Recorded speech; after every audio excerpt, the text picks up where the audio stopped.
vang nở đơ đi bầm chiga quy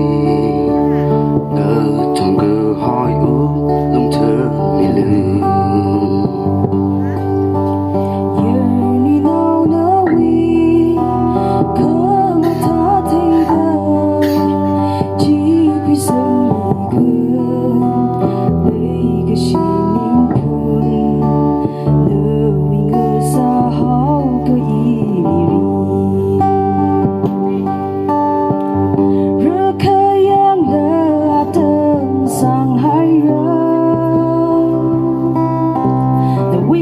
khờ mất ta chỉ nơi đi mà chính mình cơ hậu cho nợ mình nhớ mà xa quân nuôi nào nỡ quy cơ mà ta thấy đờ đi uy vang đờ đờ đi bầm chỉ gà quy trong cơ hỏi ước lông thơ mi lương giờ nuôi nào nỡ quy khờ mà con ước luôn chỉ quy sân đi gần lấy cái gì nín cuồng nỡ quy ngờ xa hao cái gì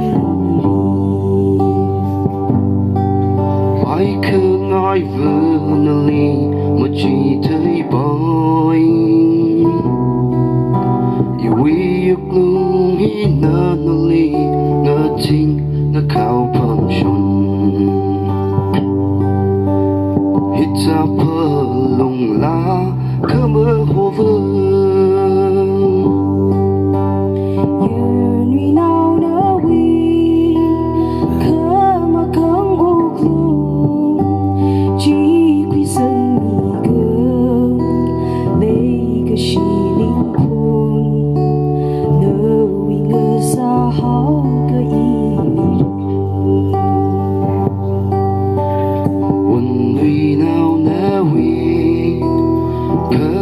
ta thấy đờ đi uy vang nở đờ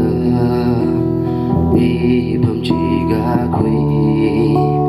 ngờ thầm cơ hỏi ước lông thơ mi lương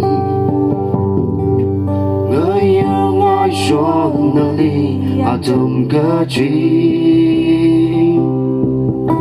nở uy giấc cơ mất ta chỉ nở ý ninh mà chính vì vẫn nhìn trên đời lấy ý nào vì vang.